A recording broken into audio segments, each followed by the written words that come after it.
Hello, my 3D printer peeps. I'm sitting here sandwiched between the Bambu Lab X1C and the Bambu Lab AMS2 Pro. Sitting on top of the AMS2 Pro is the OG AMS.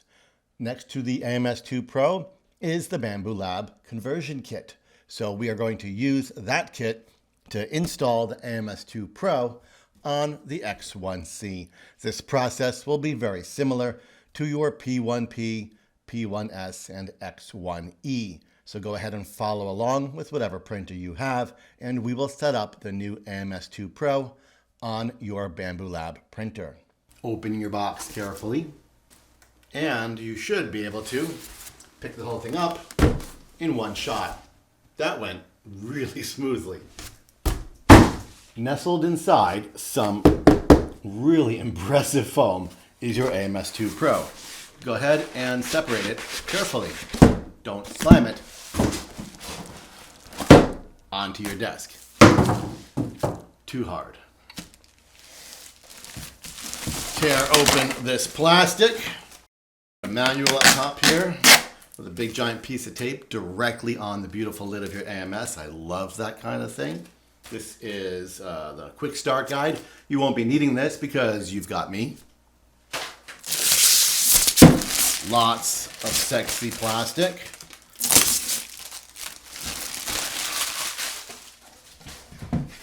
And here is the PTFE we talked about. Go ahead and peel the tape off to free the tube. Do you guys need to watch me do this? Go ahead and peel the tape off to free the tube, being careful not to kink, bend, or damage the tube in any way. The locking mechanism of the AMS2 Pro is exactly the same as the OG AMS. Make sure it's unlocked and open it up. Inside you'll find a piece of foam around each of these feeders. Gently work it up and put it aside. Inside again, you will find a little bag. Inside this bag is more little bits and bobs of PTFE tubes. Place them somewhere carefully. They are extras and you'll want access to them in the future. Also in the bag, a 485 cable and 2 bags of desiccant beads. Remember the paper, foldy, sticky, weirdo stuff that came with the original AMS? You had to like open it up and then unpack it and then like unfold it. Half the people didn't even know they were supposed to open it. Well, I guess they learned, and now we get these cheap little desiccant bags instead. But Mr. Rundown, where do they go? I don't see any compartments.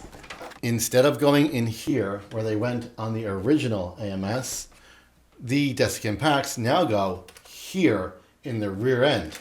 Go ahead and remove this black piece of tape, and you will see they included 2 more bags of desiccant.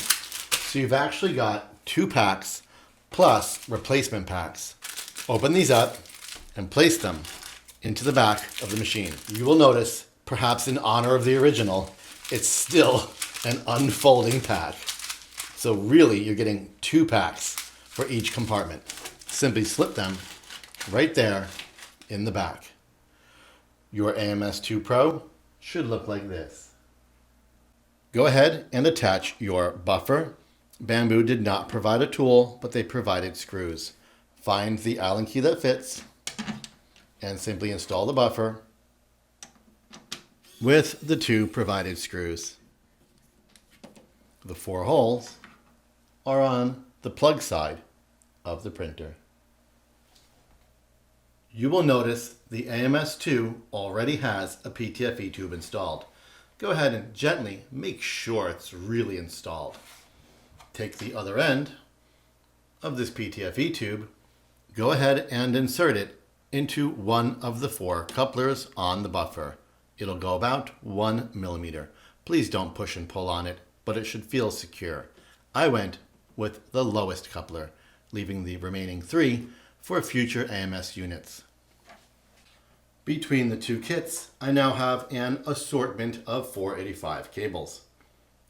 We will start by connecting this little one. You will see one side looks like a hockey stick. You could connect the hockey stick one on either side. I will go ahead and stick it underneath the buffer. There is only one connection that fits this cable. Plug it in there. The second cable, plug it in right here. The only downside to doing it this way is the cable does tend to stick out a bit. However, it does keep the cable away from the poop chute. If you flip these cables around, the cable is closer to the body, but may block your poop chute unless you do something to keep it out of the way. I'm going to go ahead and leave it this way, keeping the spool holder on to protect the cable. Keep in mind, I do not use the spool holder. If I use an external spool, I use a roller on the side.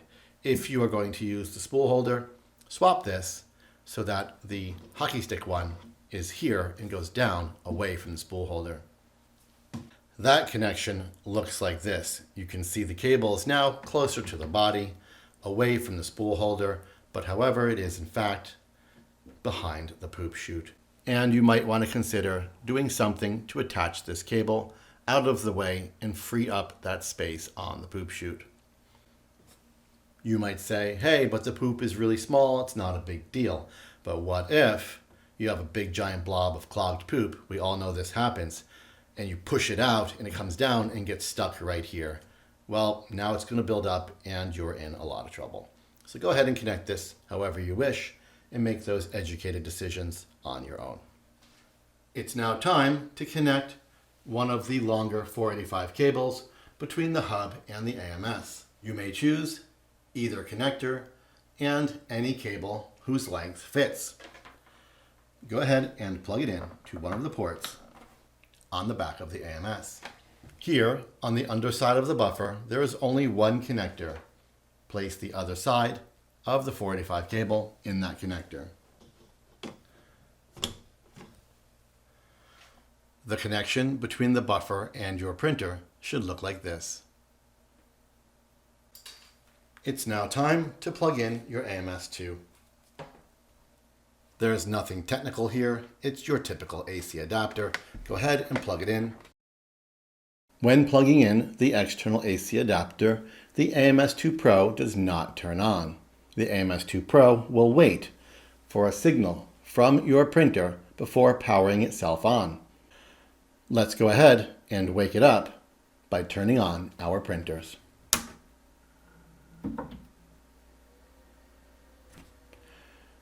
You should see a series of lights across the front dash of your AMS2 Pro. We are going to confirm that our printer sees the AMS2 Pro. On the X1C, press the two clubs and press filament. On this screen, you will notice it detects 1, 2, 3, 4 slots of the new AMS2 Pro. You may also verify its communication by checking the firmware by touching the gear, touching firmware version, and here you will see AMS Hub and AMS1.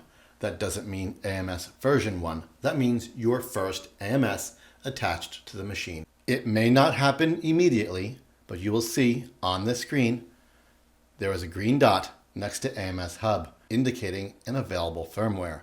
This shows the current version followed by the new version. Go ahead and press Update. This will update the firmware for the AMS, the machine, and the hub, whichever ones currently have an update available.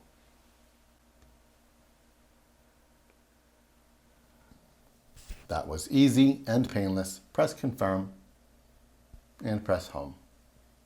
Having verified that your printer sees the AMS2 Pro, let's go ahead and test each individual slot as well as its RFID reader.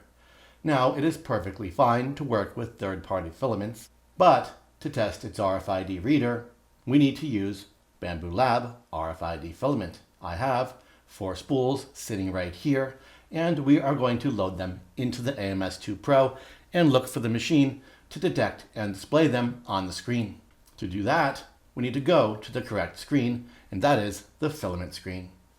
Pressing on the double crosses, pressing on filament, look for your 4 empty spools to display on the screen. When loading the filament, I'd like to point out your filament roll came with a desiccant pack. Feel free to slip it right there. I just opened 2 spools, so I have 2 desiccant packs. Also keep in mind, your machine came with extra desiccant packs. For you desiccant crazy peeps, you can go ahead and take those extra packs and drop them in here as well. Now you have a metric ass ton of desiccant. Moving on to testing each slot. For those of you who are new to multi-material systems, I do get a lot of questions saying, hey, nobody showed us how to actually load the filament. You are most likely used to the manual loading process. With a multi-material system, such as the AMS or CFS, that loading method no longer exists. The AMS does all the loading and retracting for you. You will simply take 4 spools of filament, drop it into each slot with the filament going over the top, and slide it just a tiny bit into the funnel feeder. The AMS will proceed to load and read the filament. That's the end of it. There is no manual loading process that you need to do. There is manual extruding and retracting abilities, but that is not required for general use. White PLA Basic. PLA Matte. This color is Desert Tan.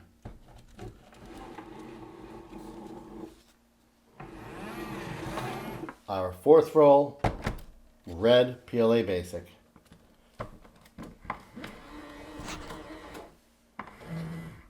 Here on the screen, you'll see the detection status. We have white in slot 2, tan in slot 3, red in slot 4. However, slot 1 appears to have failed to read. Don't panic. Go ahead and press this little refresh button at the top, and the AMS will attempt to read that spool again. Again, it failed to read that spool. It's possible that the RFID chip on this spool just isn't getting along with my AMS. I'm going to remove this spool by simply pinching on the filament and pulling it out. I am going to install pink PLA Basic. And there we have it. Pink, white, tan, and red. Pink, white, tan, and red. I won't lose any sleep over the spool that didn't read. That's very uncommon, but it could happen. For that spool, I would just manually choose it in the slicer or manually choose it on the screen. To manually identify this filament, simply touch the pencil icon. In here, tap on Manufacturer and choose Bambu Lab. For material, scroll down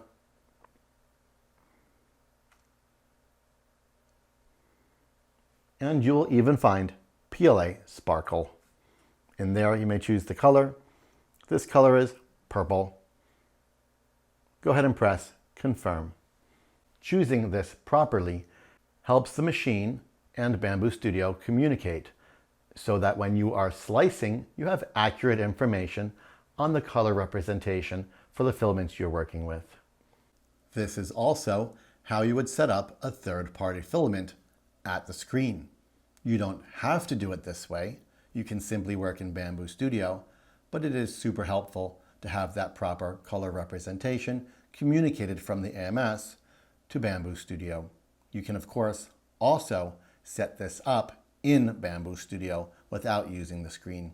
This is helpful on the P1 series, which doesn't have this lovely colorful screen. I will show you how to do that right now.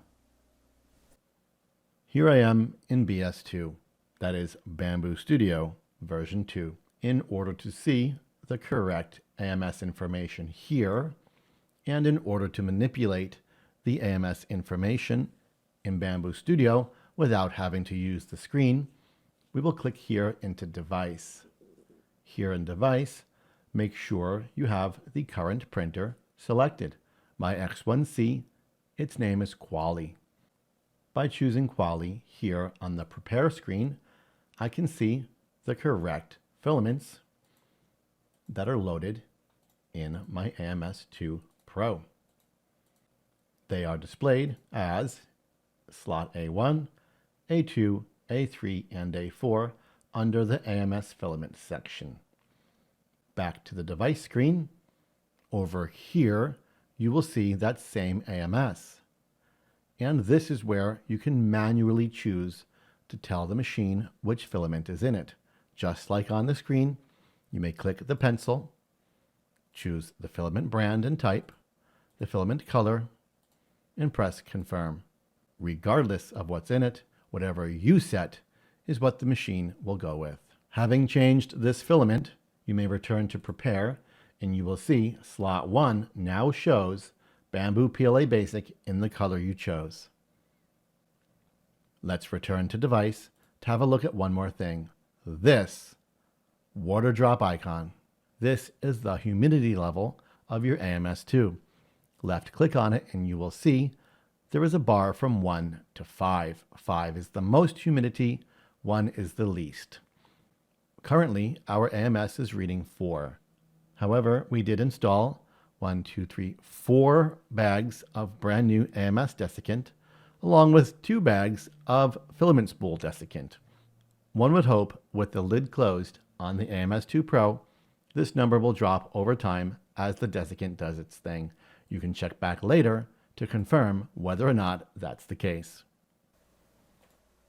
So, that's all there is to it. Your AMS2 Pro is now connected to your X1C and you are ready for multi-material printing. Peeps call me Mr. Greg or Mr. G, and you're on 3D Rundown.